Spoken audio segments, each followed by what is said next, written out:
Hello, welcome. So Maria McMahon here with you again.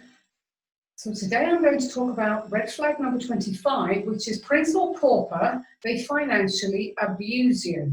So this, along with sex, is one of the two big issues that rear their ugly heads in the world of narcissistic abuse.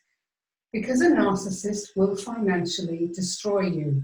It's one of the most common complaints that I hear about. So I want you to really pay close attention to this one so you can protect yourself from financial devastation.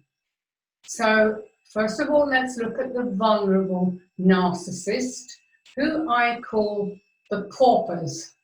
So the vulnerable narcissist is the pauper who pleads poverty from the outset. And if you watched my video yesterday, my most recent video, I talked about how some narcissists, particularly the vulnerable, don't want to work. They're always complaining that they're not well, they have depression, they're sick, they have injuries, whatever. So they won't be working. They'll want to move in with you very quickly because that gives them a nice security blanket.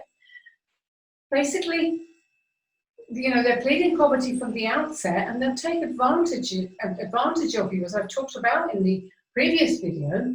And because they won't work, and they expect you to keep them and pay for everything. So you'll be working all hours, taking care of the home, the kids, and them, and they will not contribute a single cent to the household.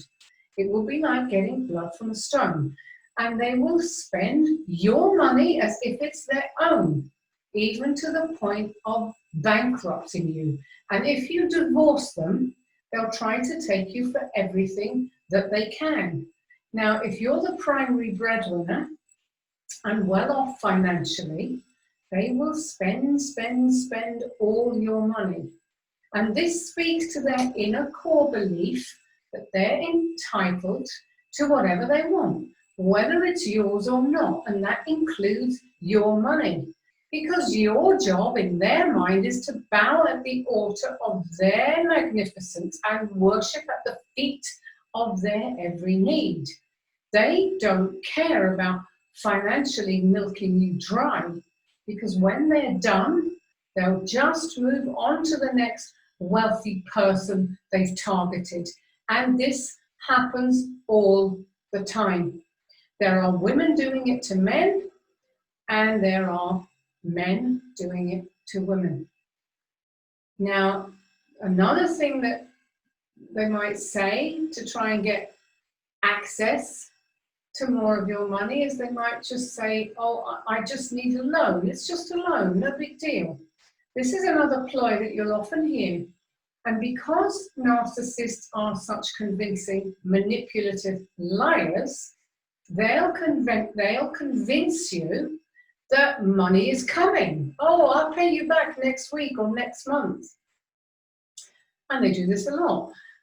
But I can guarantee you, you will never see a cent of the money you lent to them. I've talked with dozens and dozens of people who've lent thousands and thousands and thousands of dollars to their narcissists, and they've never got a single cent of it back. So do not fall for this. Now, they'll do this even in the face of pleading poverty and having told you that, they have no money because they couldn't work because of their depression or their fabricated illness or whatever. But they will make up some lie about money that's owed to them from some source, like maybe an old insurance policy, or maybe a family member or some friend who owes them money from way back. They may even use a flying monkey to back up their story. And all I can tell you here as a word of warning is do not fall for this. Please do not fall for it. Now, some of them might hide their true status initially, or pretend to be financially well off, and they might initially be very generous. But this is often a smokescreen, and even more dangerous in this loan situation, because they've led you to believe that they've got money. But also beware that it's not just it's not just the vulnerable narcissist who will try to financially abuse you, and they're all capable of doing it. Even if they are working, they have a good job, they're earning more than you, they have ample assets, none of this will matter, because their goal is always to do as much damage to you as they possibly can. So now, having talked a bit about the vulnerable, let's go a bit more into the covert, and I call these the princes. Now, these are very, very materialistic, status conscious, and they're the ones who might bombard you with gifts, with expensive restaurants and trips away during the love bombing stage. And they do this to impress you and get you bonded to them, but they also do it for other reasons too. And often to impress other people or to just keep up with the Joneses. And I'll give you some examples. So when a romantic predator gives you a gift, there's always an agenda, as I've kind of mentioned before. But what's also important to know is they will use these gifts against you further down the line. So if you ever complain about them, you'll get a tirade of, after all I've done for you, after all the gifts I've bought you, and you'll be called, you know, the most ungrateful B or B on the planet. And one more thing to know is when the discard comes, they're actually, I thought it was almost laughable when I first heard it, but it's true, they will demand all these gifts back to sell them or pawn them, or even give them as gifts to their new supply. They have done all of these things because I've had these stories shared with me from people in my groups. But you know, these gifts are just part of the ploy. The more seriously dangerous ones, and there are a lot of them out there, will try to get access to your bank account. Or they'll just suggest, yeah, let's have a joint account. They'll want to know about any assets, you know, savings, insurance, bonds, anything like that that you have. And they will be trying to get their hands on it. And ultimately, they will take all of it, including, you know, selling your valuables if need be, or just to spite you, and they'll leave you in financial ruins. And they're so clever and so manipulative that they'll find ways to do this. And there's one more situation I want to talk about.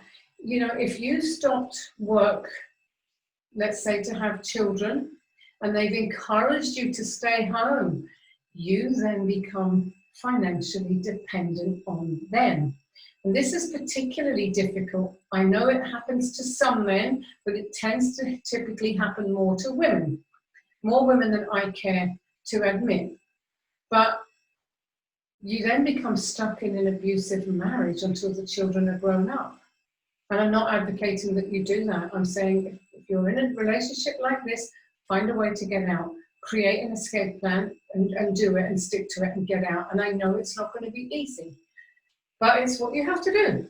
But I also know that there are times when, and I know people who've had to do it, they've stayed in the relationship because of the children. If you do stay in a long-term relationship, it's going to do long-term damage. It's going to do damage. It's that simple. You know, autoimmune diseases, psychological abuse, obviously financial abuse because you'll be left with nothing. It's a hard road. Whatever happens, it's a hard road. So if there's any way out, then, you know, find it. And apart from that, you know, what else can you do? Again, I remind you that this book is about helping you to know the warning signs so that you don't fall for this again. So if you're back in the early days, watch how they are about gifts, and if they start bringing you too many or, you know, just being a bit over the top with it, just tell them to stop it and see this as a red flag. And picture the bunch of roses with the yellow narcissist in the middle. And think of my book cover. Hold on, one sec. I'm just going to get that. I've got my little desk fan sitting on top of it. Hold on. Yeah, there we go. Red roses, narcissist in the middle, okay? Think about that. Do anything you can and take it as a warning sign. Sorry, I have to put this back on here because it vibrates too much otherwise. Sorry about that. Okay, so we have to, for a moment, put aside the issue that if you've identified several red flags, you should not be taking the relationship any further. Because it happens, in spite of the warnings that you felt and all the warnings I talk about, you may still have forged ahead with the relationship. So a golden rule in my book is to never give anyone else access to your bank account or any of your assets, no matter how much you think you can trust them. Keep your own bank account separate. Keep all your passwords separate and private. Do not give access to anyone, okay? And in these early days as well, I would also suggest that you don't reveal anything about your financial situation to them. And if they happen to keep pushing or they keep asking you questions that relate to your financial status, see it as a red flag. See a big red flag waving in the wind with a big dollar sign on it.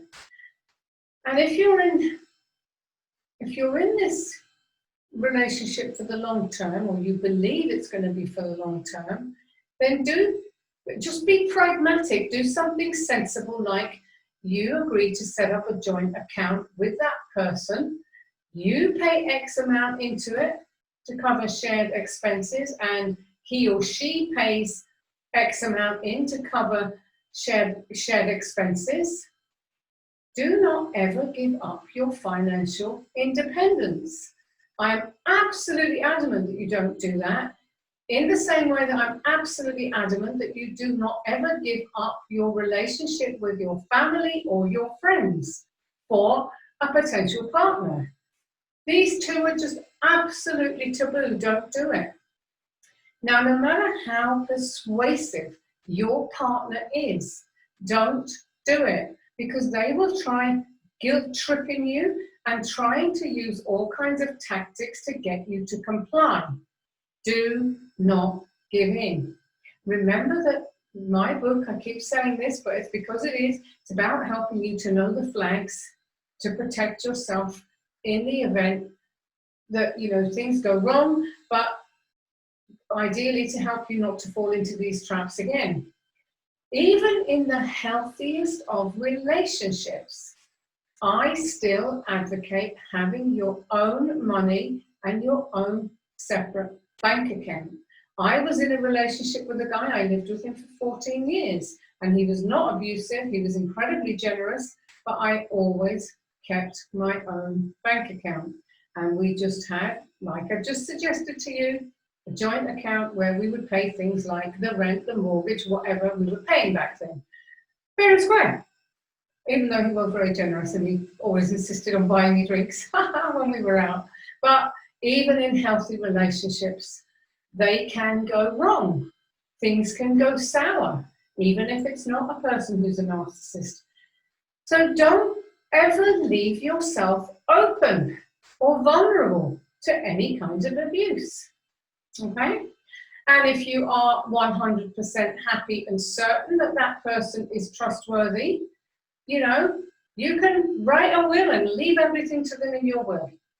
Just don't leave yourself vulnerable. And coming back to the issue of the loan, I actually had, when I was researching to write my book, I was talking about this whole issue about finance with some of my group members. And one woman I talked with she'd lent her ex more than 30,000 that she kept getting promised and promised and promised. And then, of course, he discarded her, hooked up with another person. She never got anything back. And when we dug into this a little bit, I said, why didn't you just refuse? And she said, well, what could I say? He seemed so lovely and so loving and kind, and I believed I'd get it back. So I just thought, yeah, I lend it to him. That was the first time. You can be forgiven for making one mistake. But then he came back again. 5,000 here, 5,000 there. Always with excuses heaped on top and stories that were half feasible. And she even said, deep down in my heart, I kind of didn't really believe him, but she still gave him more. So when it came to the question of, well, what should I say? I'm telling you this now so that, again, you can practice it in the mirror and it will just roll off the top, the tip of your tongue without you having to think about it. When somebody asks you for a loan, and you have taken heed of my advice not to share all your personal finance information with them, they won't know any better, and you obviously have the sense not to let them be able to access any of your financial accounts or anything because you have super secure passwords that no one else can ever find. When they ask you for this loan, you simply say, I can't help. I don't have any cash spare. It's all tied up in paying my own bills. Or you say to them, that's my favorite one because that, it's like it stops there. Then you can say, why don't you go to the bank and get a loan? This is also a great test. Then you're going to know that either they can't because they've got bad credit or they don't want to for some other reason. But the fact is, if they're in a good position, they should be able to go and get themselves a loan. If they haven't and they don't want to do that, that raises a red flag to you that, wow, what's happened to this person's credit rating? Yeah? So it's a red flag. Whatever happens, somebody asks you for money, it's a red flag, especially if they haven't known you terribly long. So protect yourself. Do not let this happen to you. You just say, no, sorry, I don't have any spare cash, all my cash is tied up with paying my own bills. Sorry. You don't owe this person anything. You certainly do not have to bail them out with loans. Let them roll off to the bank and get one. The banks can afford to pay people loans or give people loans, okay?